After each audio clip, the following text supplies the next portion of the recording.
اور آخری جو ہے رات کی آخری گھڑیوں میں اللہ سے مغفرت کی دعائیں مانگا کرتے ہیں۔ ٹھیک ہے، یعنی کہ یہ رات کی آخری گھڑیوں میں تہجد کے لیے اٹھنا جو ہے یہ جو تقویٰ کے لیے بڑی امپورٹنٹ چیز ہے یہ، اور یہ احادیث میں بھی آتا ہے کہ یہ وہ گھڑیاں ہوتی ہیں جس میں اللہ تعالیٰ آسمان دنیا پر تشریف لے کر آتے ہیں، اور اللہ تعالیٰ جو ہے وہ اللہ تعالیٰ کی طرف سے اعلان ہوتا ہے کہ ہے کوئی مانگنے والا کہ میں اسے عطا کروں، ہے کوئی مغفرت مانگنے والا کہ میں اس کی مغفرت کروں۔ تو یہ بہت ہی اہم جو ہے کام ہوتا ہے ان لوگوں کے لیے جو اہل التقویٰ ہیں یا اہل التقویٰ میں شامل ہونا چاہتے ہیں۔ جی، اس کے بعد پھر اب ایسے چلیں گے ہم کہ یہ جو ہے یہاں سے مطالعہ کرتے جائیں گے، تشریحات پڑھیں گے نہیں، اور جہاں پر بھی ڈسکشن کی چیز آئے گی وہاں ڈسکشن کریں گے، ٹھیک ہے؟ رفیق بھائی آپ ہی کنٹینیو کیجیے۔ اللہ نے خود اس بات کی شہادت دی ہے کہ اس کے سوا کوئی خدا نہیں ہے، اور فرشتے اور سب اہل علم بھی راستی اور انصاف کے ساتھ اس پر گواہ ہیں کہ اس زبردست حکیم کے سوا فی الواقعہ کوئی خدا نہیں ہے۔ اللہ کے نزدیک دین صرف اسلام ہے۔ ٹھیک ہے، آگے والا بھی پڑھ لیجیے تاکہ ہمارا جو ہے نا وہ ڈسکشن اس پر شروع ہو سکے۔ اس دین سے ہٹ کر جو مختلف طریقے ان لوگوں نے اختیار کیے جنہیں کتاب دی گئی تھی، ان کے پاس اس طرز عمل کی کوئی وجہ اس کے سوا نہ تھی کہ انہوں نے علم آ جانے کے بعد آپس میں ایک دوسرے پر زیادتی کرنے کے لیے ایسا کیا، اور جو اللہ کے احکام و ہدایات کی اطاعت سے انکار کرتے، اللہ کو اس سے حساب لیتے کچھ دیر نہیں لگتی۔ اب اگر یہ لوگ تم سے جھگڑا کریں تو ان سے کہو میں نے اور میرے پیروں نے تو اللہ کے آگے سر تسلیم خم کر دیا ہے۔ جزاک اللہ خیر، رک جائیے گا یہاں پہ۔ اب جو ہے نا ہم اس کو یہاں سے پہلے سمجھ لیتے ہیں کہ یہ جو بات کہی جا رہی ہے کہ اللہ نے شہادت دی ہے اور فرشتوں نے شہادت دی ہے اور اہل علم نے شہادت دی ہے، اس سے کیا بات سمجھ میں آتی ہے؟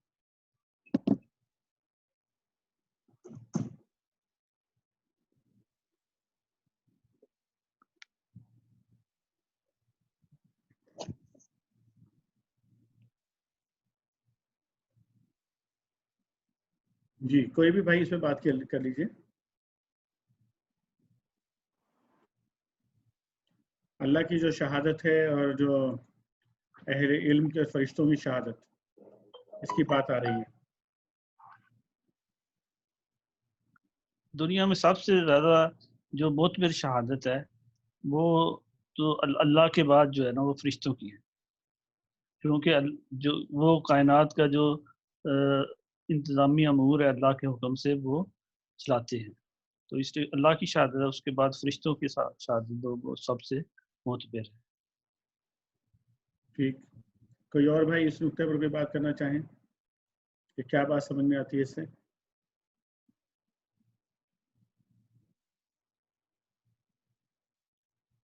اگر آپ اس پہ غور کریں تو کتنا بڑا اور عظیم اعلان ہے اللہ تعالیٰ کی طرف سے، یعنی ایک چیلنج ہے، عظیم چیلنج ہے اللہ تعالیٰ کی طرف سے کہ اگر کوئی اور خدا ہے تو پھر آؤ ذرا سامنے آؤ میرے، کہ میں خود شہادت دے رہا ہوں۔ اور کس بات پہ شہادت دی ہے؟ کہ اس زبردست حکیم کے سوا فی الواقع کوئی خدا نہیں ہے، یعنی اللہ تعالیٰ خود شہادت دے رہے ہیں کہ اللہ کے علاوہ کوئی خدا اللہ کے علاوہ نہیں ہے۔ اور یہ اتنا زبردست چیلنج ہے کہ اگر کسی اور کے اندر ہمت ہے تو وہ سامنے آ کر بولے کہ اس نے چاند، سورج، ستارے، آسمان اور سمندر اور یہ زمین سب اس نے تخلیق کی ہے۔ تو اتنی بڑا یہ جو تخلیق کرنے والا جو کام ہے، اس پر میرے علم کے مطابق تو آج تک دنیا میں جتنے لوگوں نے بھی شرک کیا ہے ان میں سے کسی نے بھی جو ہے نا وہ یہ دعویٰ نہیں کیا کہ اس نے یہ ان چیزوں کو تخلیق کیا ہے جس کو وہ خدا کہتے ہیں۔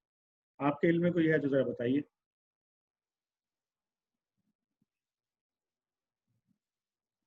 یہ جو دوسرے مذہب کے جو خدا ہیں وہ بھی ان کے بارے میں یہی دعویٰ نہیں کرتے، یہ بھگوان یا یہ جو ان کے ایون جیسس کرائسٹ جن کو وہ گاڈ بھی کہتے ہیں، کہ دعویٰ تو ہے کہ نہیں ہے؟ نہیں، دعویٰ کائنات کی تخلیق کا. جی کائنات کی تخلیق کا دعویٰ جو ہے وہ جو آسمانی مذاہب ہیں وہ بھی ایک خدا کے لیے کرتے ہیں. یا جیسس کرائسٹ کو وہ جو ہے کائنات کی تخلیق میں شامل تو قرار نہیں دیتے ہیں یا دیتے ہیں؟ میں کنفرم کرنا چاہ رہا ہوں. واللہ عالم ان کی کتابوں میں اس طرح لکھا ہے نہیں لکھا. جی نہیں، اس طرح کی چیز نہیں ہے. اگر آپ ہندوؤں کا بھی عقیدہ اگر آپ دیکھیں گے نا تو وہ بھی جا کر ایشور کے اوپر جو ہے نا جو ایک بالا تر جو خدا ہے جس نے تخلیق کیا ہے اصل میں سب کچھ، تو جو تخلیق کار ہے نا پوری کائنات کا تخلیق کار، تو اس میں وہ نام کوئی بھی دے دیں کسی بھی مذہب کے اندر اس کو، لیکن جو تخلیق کائنات ہے پوری تخلیق کائنات کے اندر جو ہے نا وہ جو ان کے شرکاء ہیں ان کو جتنے بھی جہاں بھی شرک کیا جاتا ہے تو وہاں پر عموماً یہ طریقہ کار ہے لوگوں کا کہ وہ جو اللہ تعالیٰ کی صفات ہیں اور اللہ تعالیٰ کے کام ہیں ان میں شراکت ہوتی ہے. بھئی یہ بارش کا خدا ہے، یہ جو ہے نا وہ گرمی کا خدا ہے، یہ سردی کا خدا ہے، یہ جو ہے وہ سمندروں کا خدا ہے، یا یہ سمندروں کی دیوی ہے فلاں کہ اس کو اس کے اختیارات دیے گئے ہیں.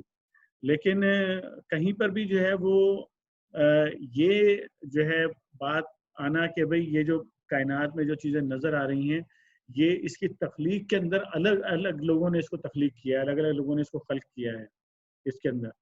یہ چیز جو ہے نا میری انڈرسٹینڈنگ بتا رہا ہوں، مطلب میں کہ ابھی تک جتنا میں نے مطالعہ کیا ہے تو مجھے تو نہیں یہ اندازہ ہوتا کہ کسی نے بھی کہیں پر یہ جو ہے وہ اس کا دعویٰ کیا ہو. اس لیے یہ چیلنج اللہ تعالیٰ نے دیا ہے کہ بھئی اللہ کے علاوہ یعنی کہ ایک خدا کے علاوہ اگر کسی نے ان چیزوں کو تخلیق کیا ہے تو ذرا لے کر آؤ کہ بھئی کس نے تخلیق کیا ہے ان کو. ہو سکتا ہے مطلب کہ میری انڈرسٹینڈنگ، مطلب میں ابھی انڈرسٹینڈنگ صرف اس لیے یہاں پر بیان کر رہا ہوں تاکہ ایک ڈسکشن، اصل میں ان اسٹڈی سرکلز کا فائدہ یہ ہوتا ہے کہ بعض اوقات کچی پکی معلومات ہوتی ہیں ہماری اور کچی پکی انڈرسٹینڈنگ ہوتی ہے، لیکن اس سے جو سوالات اٹھتے ہیں تو وہ کم از کم ہمیں اس بات پہ آمادہ کر دیتے ہیں کہ ہمیں مزید مطالعہ کرنا چاہیے اس ضمن کے. اور مجھے لگتا ہے کہ ہم سب کو ہی اس حوالے سے مزید مطالعہ کرنے کی ضرورت ہے. تو اس سے ہم جو ہے آگے چلیں گے اور اگلی آیت پہ آتے ہیں کہ اللہ تعالیٰ نے فرمایا کہ اللہ کے نزدیک دین صرف اسلام ہے. اب اس پہ بات کر لیتے ہیں کہ دین کیا چیز ہوتی ہے، اور پھر اگر دین کو ہم سمجھ لیں تو پھر صرف اسلام کیوں دین ہے، اور یہ جو باقی چیزیں یہ کیا ہیں پھر دنیا کے اندر. دین پہ بات کر لیجیے.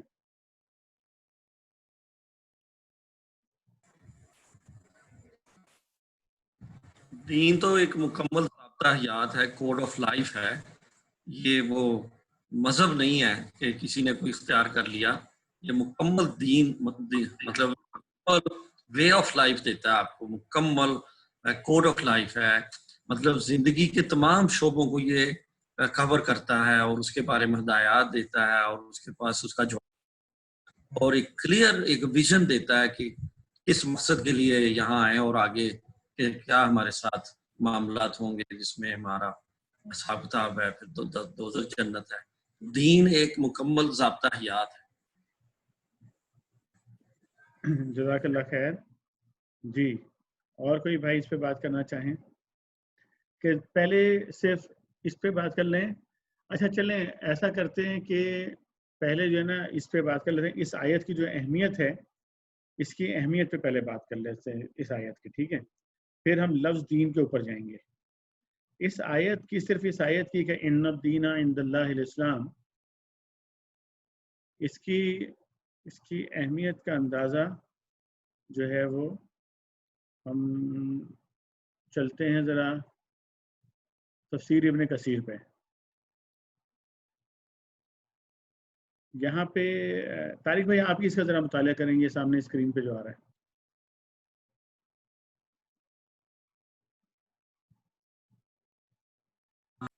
یہ جہاں حضرت غالب سے جی حضرت غالب قطان رحمۃ اللہ علیہ فرماتے ہیں کہ میں کوفے میں تجارتی غرض سے گیا اور حضرت اعمش رحمۃ اللہ علیہ کے قریب ٹھہرا.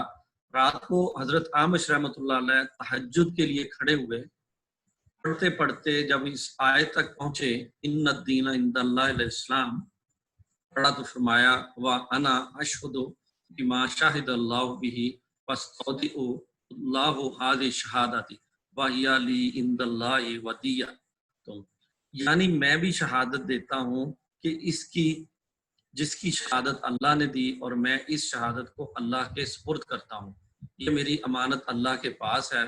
پھر کئی دفعہ ان الدین عند اللہ الاسلام پڑھا۔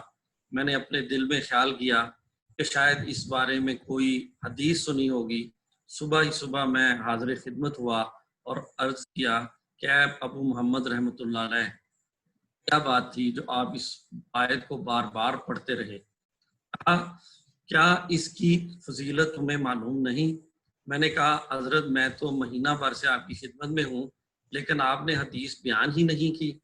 کہنے لگے اللہ کی قسم میں تو سال بھر تک بیان نہ کروں گا۔ اب میں اس حدیث کے سننے کی خاطر سال بھر تک ٹھہرا رہا اور ان کے دروازے پر پڑا رہا۔ جب سال کامل گزر چکا تو میں نے کہا اے ابو محمد رحمۃ اللہ علیہ، سال گزر چکا۔ کہا سن، مجھ سے ابو وائل رضی اللہ عنہ نے حدیث بیان کی، اس نے عبداللہ سے سنا، وہ فرماتے ہیں کہ رسول اللہ صلی اللہ علیہ وسلم نے فرمایا اس کے پڑھنے والے کو قیامت کے دن لایا جائے گا اور اللہ عز و جل فرمائے گا میرے اس بندے نے میرا عہد لیا ہے اور میں عہد کو پورا کرنے میں سب سے افضل و اعلیٰ ہوں، میرے اس بندے کو جنت میں لے جاؤ۔ پھر اللہ تبارک و تعالیٰ فرماتا ہے کہ وہ صرف اسلام ہی کو قبول فرماتا ہے۔ اسلام ہر زمانے کے پیغمبر کی وحی کی تابع داری کا نام ہے۔ جزاک اللہ خیر طارق بھائی، جزاک اللہ خیر۔ آپ نے یہ جو ابھی مطالعہ کیا ہے اس میں ایک تو عیسائیت کے حوالے سے بات آئی ہے اور دوسرے ایک اور بہت ہی زبردست سبق جو ہے وہ ہمیں یہاں پہ ایک بہت ہی چشم کشا سبق یہاں سے ہمیں ملا ہے، تو ان نکات کو ذرا آپ بیان فرمائیے۔ اس کی جو آخری جملہ ہے یہ پھر اللہ تعالیٰ فرماتا ہے کہ وہ صرف اسلام ہی قبول فرماتا ہے اور اسلام ہر زمانے کے پیغمبر کی وحی کی تابع داری کا نام ہے۔ تو یہ بہت سب سے اہم مجھے تو اس میں لگ رہا ہے کہ اسلام کو نیا دین نہیں اور نہ ہی یہ نبی کریم صلی اللہ علیہ وسلم سے شروع ہوا، یہ تو حضرت آدم علیہ السلام سے، بلکہ کچھ آیتیں بھی ہیں اس طرح کی پڑھا کہیں پہ، تمام نبیوں کا یہی دین رہا ہے، اسلام ہی رہا ہے، بلکہ حضرت ابراہیم علیہ السلام اور اس طرح ایک دو نبیوں نے تو خود کہا بھی کہ ہمارا دین اسلام ہے۔ تو اسلام جو ہے وہ ایک ہی دین ہے جو چلا آ رہا ہے اور نبی کریم صلی اللہ علیہ وسلم پہ آپ کو مکمل۔ جی جزاک اللہ۔ کوئی اور بھائی اس جو ابھی ہم نے یہ جو مطالعہ کیا ہے اس واقعے کا، اس پر کوئی بات کرنا چاہیں کوئی بھائی؟ کیا اسباق یہاں سے ہمیں مل رہے ہیں؟ جی رضا بھائی۔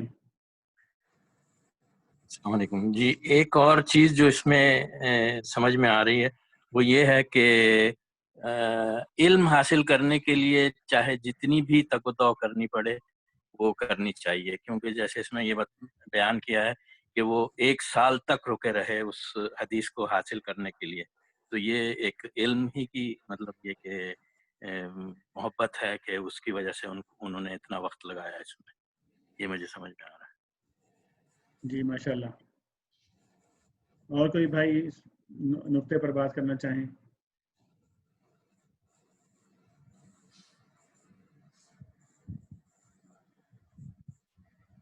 یعنی ذرا یہاں سے آپ اندازہ کریں کہ اللہ تعالیٰ کا کتنا کرم ہے ہم لوگوں کے اوپر کہ اللہ رب کریم نے قرآن کا علم اور حدیث کا علم جو اصل العلم ہے وہ اللہ تعالیٰ نے ہمیں کتنی آسانی سے عطا کیا ہے۔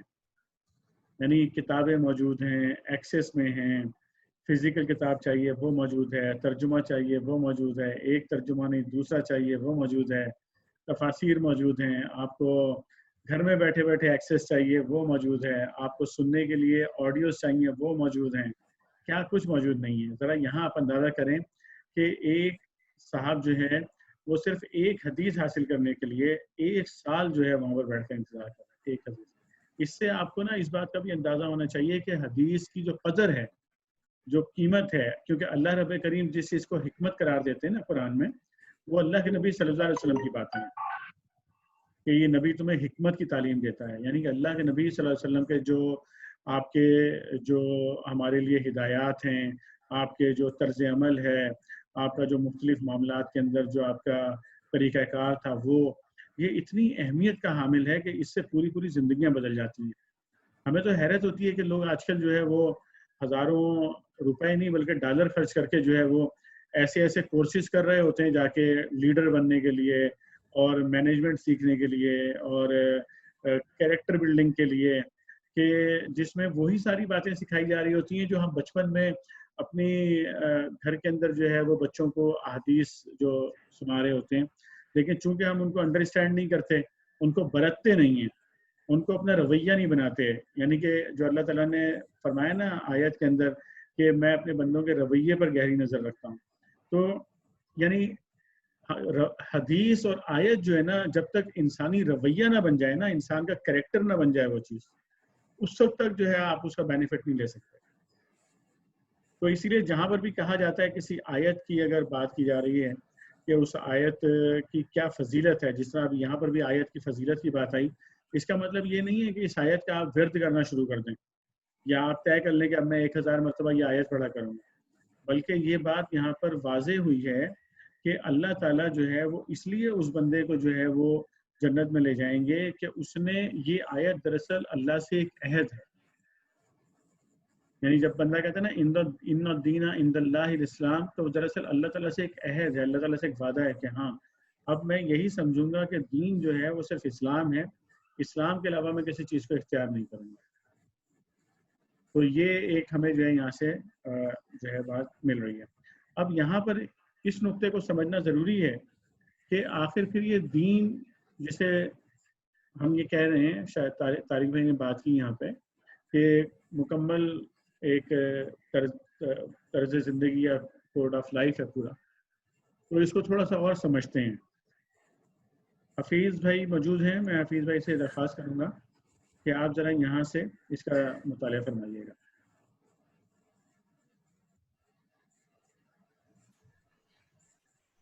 ان قرآن میں لفظ دین کا استعمال، ان تفصیلات سے یہ بات واضح ہوتی جاتی ہے کہ لفظ دین کی بنیاد میں 4 تصورات ہیں، یا باللفاظ دیگر یہ لفظ عربی زبان میں 4 بنیادی تصورات کی ترجمانی کرتا ہے۔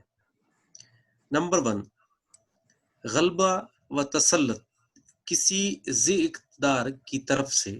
نمبر 2، اطاعت، تعبد اور بندگی صاحب اقتدار کے آگے جھک جانے والے کی طرف سے۔ نمبر 3، قاعدہ، ضابطہ اور طریقہ جس کی پیروی کی جائے۔ نمبر 4، محاسبہ اور فیصلہ اور جزا و سزا۔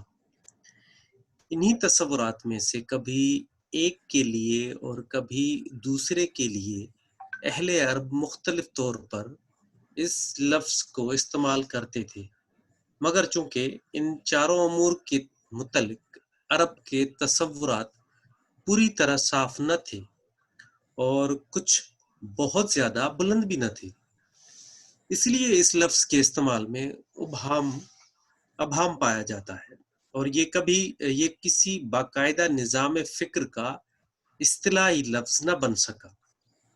قرآن آیا تو اس نے اس لفظ کو اپنے منشا کے لیے مناسب پا کر بالکل واضح اور متعین مفہومات کے لیے استعمال کیا اور اس کو اپنے مخصوص اصطلاح بنا لیا۔